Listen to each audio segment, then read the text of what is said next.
सत्ता की भूख, राजनीति का खेल और एक राज्य जो कभी मगध साम्राज्य का केंद्र था, बिहार, जहां हर सड़क एक कहानी कहती है, हर मोड़ एक इतिहास छिपाए है। 1947 से 2025, 77 साल। राजनीतिक भूकंप के 77 साल। जाति, धर्म और सामाजिक न्याय की लड़ाई के 77 साल। दिल्ली का रास्ता पटना से होकर जाता है, लेकिन क्या आप जानते हैं वो राज जो इस रास्ते में छिपे हैं? कृष्ण सिंह, जयप्रकाश नारायण से लालू प्रसाद, नीतीश कुमार और अब प्रशांत किशोर या तेजस्वी यादव तक, कारपोरेट नेताओं से सामाजिक क्रांतिकारियों तक, हर किरदार ने अपनी कहानी लिखी है बिहार की राजनीतिक किताब में। लेकिन आज हम खोलेंगे वो पन्ने जो कभी नहीं खोले गए, दिखाएंगे वो सच्चाई जो कभी सामने नहीं आई। एक ऐसी कहानी आपको ले जाएगी बिहार के राजनीतिक गलियारों में, जहां हर फैसला एक इतिहास रचता है, हर मुलाकात एक मोड़ बनती है। Long years ago, we made a tryst with destiny, and now the time comes when we shall redeem our pledge, not wholly or in full measure. 15 अगस्त 1947, भारत को आजादी मिली, लेकिन इस आजादी का मतलब क्या था? स्वतंत्रता के जश्न में हम भूल गए थे कि हम जिसे अपना देश मानते थे, वही देश अब दो हिस्सों में बंट चुका था। एक ओर तिरंगे की शान थी, तो दूसरी ओर लाखों परिवारों के टूटे हुए सपने और बिखरे हुए दिल।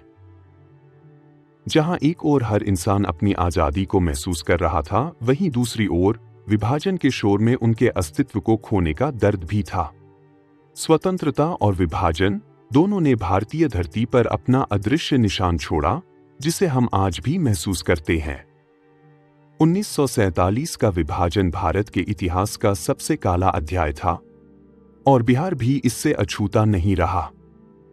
पाकिस्तान जाने वाले मुस्लिम शरणार्थियों और भारत में आए हिंदू शरणार्थियों की भारी भीड़ ने राज्य के सीमावर्ती इलाकों को प्रभावित किया। बिहार के शहरों और गांवों में सांप्रदायिक तनाव और हिंसा फैल गई, जिससे कई लोग अपनी जान से हाथ धो बैठे। श्री कृष्ण सिंह, जिन्हें श्री बाबू के नाम से जाना जाता है, राज्य के पहले मुख्यमंत्री बने। उनका नेतृत्व राज्य के लिए बहुत महत्वपूर्ण था, क्योंकि स्वतंत्रता के बाद राज्य को कई चुनौतियों का सामना करना था। विभाजन के बाद प्रशासन और शासन की व्यवस्था को दुरुस्त करना सबसे बड़ी प्राथमिकता थी। श्री कृष्ण सिंह के नेतृत्व में बिहार सरकार ने शरणार्थियों के लिए अस्थायी शरण और राशन की व्यवस्था की, लेकिन विभाजन के दर्द को मिटाना आसान नहीं था। बिहार की सामाजिक और आर्थिक संरचना को एक गहरा धक्का लगा, और राज्य ने इस संकट के बाद पुनर्निर्माण की दिशा में कदम बढ़ाए। विभाजन ने बिहार को गंभीर रूप से प्रभावित किया। लाखों शरणार्थी बिहार पहुंचे, और प्रशासन को उन्हें समायोजित करने में बड़ी मुश्किलें आईं। श्री कृष्ण सिंह ने अपने नेतृत्व में इन समस्याओं से निपटने के लिए कई योजनाएं बनाई, लेकिन यह एक कठिन समय था। 1948 में बिहार ने एक ऐतिहासिक बदलाव देखा, जब राज्य के अंदर स्थित रजवाड़ों को राज्य प्रशासन में समाहित किया गया। ब्रिटिश शासन के समय बिहार में कई रजवाड़े थे, जिनका अपना अलग प्रशासन और शासन व्यवस्था था। स्वतंत्रता के बाद देश ने इन रजवाड़ों को भारतीय संघ में शामिल करने की प्रक्रिया शुरू की, और 1948 तक अधिकांश रजवाड़ों ने भारत में विलय कर लिया। उदाहरण के लिए, दरभंगा रियासत, जो बिहार का एक प्रमुख रजवाड़ा था, ने स्वतंत्रता के बाद भारतीय संघ में विलय कर लिया। इसी तरह भागलपुर, सिवान और चंपारण जैसे क्षेत्रों में भी छोटे छोटे रजवाड़ों का अस्तित्व था, जिनका प्रशासन अब राज्य सरकार द्वारा नियंत्रित होने लगा। इन विलयों के साथ ही बिहार की राजनीतिक संरचना में एक महत्वपूर्ण परिवर्तन आया। रजवाड़ों के प्रशासन को राज्य के मुख्य प्रशासन में समाहित किया गया, जिससे बिहार की सीमाएं और शासन व्यवस्था दोनों में बदलाव आया। यह कदम बिहार के विकास की दिशा को और स्पष्ट रूप से आकार देने में सहायक सिद्ध हुआ। इस बदलाव ने बिहार को एक नए प्रशासनिक ढांचे में ढाला, जो राज्य के समग्र सामाजिक और आर्थिक विकास में अहम भूमिका निभा रहा है। 1950 में भारतीय संविधान लागू हुआ और बिहार को भारतीय संघ में एक राज्य के रूप में अपनी नई पहचान मिली। यह समय था जब राज्य की राजनीति और प्रशासन में नई दिशा और संरचना का गठन हुआ। भारतीय संविधान के लागू होते ही बिहार को एक संवैधानिक राज्य का दर्जा मिला।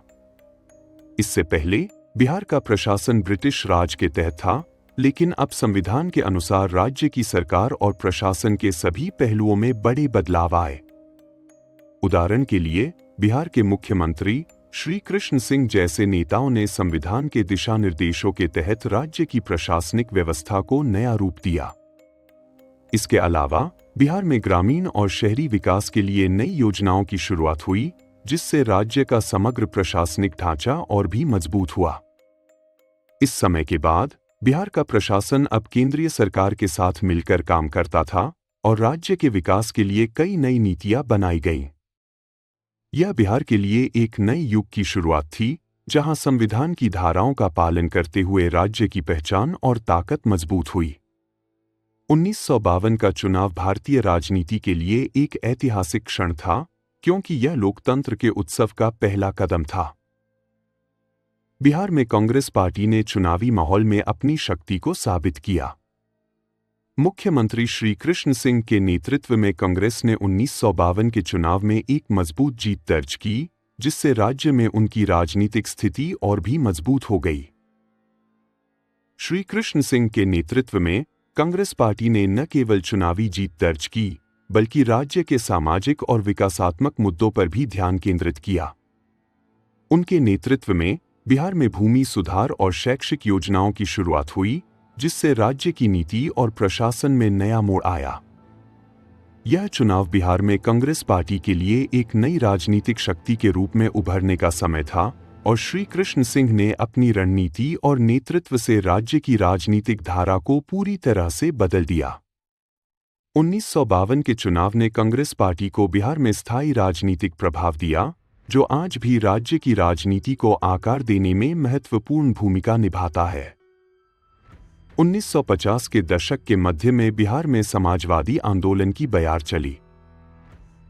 जयप्रकाश नारायण, जिन्होंने देश के लोकतांत्रिक आंदोलन में महत्वपूर्ण भूमिका निभाई, बिहार में उभरे। उनका उद्देश्य राज्य की राजनीतिक व्यवस्था को सुधारना था और उन्होंने सामाजिक न्याय के लिए कई पहलें शुरू की। 1954 में बिहार ने एक अहम सामाजिक और राजनीतिक बदलाव देखा, जब जयप्रकाश नारायण का भूमिहीन आंदोलन राज्य में एक क्रांति जैसा साबित हुआ। यह आंदोलन न केवल किसानों के हक में था, बल्कि इसने बिहार की राजनीतिक परिपाटी को भी हिलाकर रख दिया। यह आंदोलन बिहार के ग्रामीण इलाकों में भूमि सुधार की कमी और जमींदारी प्रथा के खिलाफ उठ खड़ा हुआ था। उस समय बिहार के अधिकांश किसान भूमि से वंचित थे और उनके पास काम करने के लिए अपनी जमीन नहीं थी। जयप्रकाश नारायण ने भूमिहीन आंदोलन के माध्यम से किसानों को एकजुट किया और उनकी आवाज को मुखर किया। उनका संदेश था, अगर जमीन नहीं मिलती तो इंसाफ भी नहीं मिलेगा। कहा जाता है कि एक दिन जब जेपी ने एक बड़े गांव में सभा की, तो किसानों के बीच एक दिलचस्प घटना घटी। उनकी बातों से प्रभावित होकर एक वृद्ध किसान ने सभा में खड़े होकर कहा, हमारी जमीन हड़प ली गई है, अब हम इसे वापस लेने के लिए कुछ करेंगे। यह शब्द पूरे गांव में गूंज गए और आंदोलन में नई जान डाल दी। इस आंदोलन ने न सिर्फ समाज में एक नई जागरूकता फैलाई, बल्कि बिहार में समाजवादी विचारधारा को भी मजबूती दी। कांग्रेस पार्टी, जो तब तक राज्य की मुख्य शक्ति थी, अब इस चुनौती का सामना कर रही थी। जयप्रकाश नारायण के नेतृत्व में भूमिहीन आंदोलन ने कांग्रेस की नीतियों को सीधे तौर पर चुनौती दी। आंदोलन ने गरीब और भूमिहीन किसानों को अपने अधिकारों के प्रति जागरूक किया और उन्हें अपने हक के लिए लड़ने की प्रेरणा दी। इस आंदोलन ने बिहार की राजनीति को एक नए मोड़ पर ला खड़ा किया। धीरे धीरे समाजवादी विचारधारा ने कांग्रेस के एकछत्र राज को चुनौती देना शुरू किया। जेपी का यह आंदोलन सिर्फ एक किसान संघर्ष नहीं था, बल्कि यह एक सामाजिक न्याय की लड़ाई बन गई। 1956 में राज्य पुनर्गठन अधिनियम के तहत बिहार का पुनर्गठन किया गया। यह बदलाव बिहार की राजनीति और प्रशासनिक संरचना के लिए एक अहम मोड़ साबित हुआ। इस पुनर्गठन ने न केवल राज्य की भौगोलिक सीमाओं को नया रूप दिया, बल्कि इसके सांस्कृतिक और भाषाई परिप्रेक्ष्य को भी प्रभावित किया। राज्य पुनर्गठन आयोग की रिपोर्ट के बाद बिहार की सीमाओं में महत्वपूर्ण बदलाव हुए। बिहार से झारखंड क्षेत्र को अलग किया गया, जो बाद में 2000 में एक नया राज्य बन गया। इसके साथ ही बिहार का आकार घटा, लेकिन इसने नए राजनीतिक और सांस्कृतिक संबंधों को जन्म दिया। इस पुनर्गठन ने बिहार में भाषाई पहचान को भी एक नया रूप दिया। पहले बिहार के विभिन्न हिस्सों में अलग अलग भाषाएं बोली जाती थीं, लेकिन अब बिहार में हिंदी और भोजपुरी की प्रमुखता और पहचान मजबूत हुई। इसके अलावा बिहार की सांस्कृतिक विविधता भी उभर कर सामने आई, जिसने राज्य की पहचान को और व्यापक किया।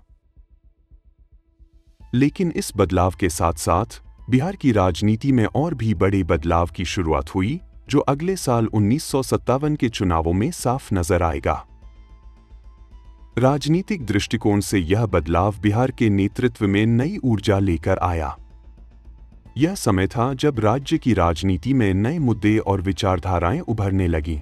तो अगले वीडियो में हम देखेंगे कि 1957 के बिहार विधानसभा चुनाव ने राज्य की राजनीति में किस तरह की नई चुनौतियां और अवसर उत्पन्न किए।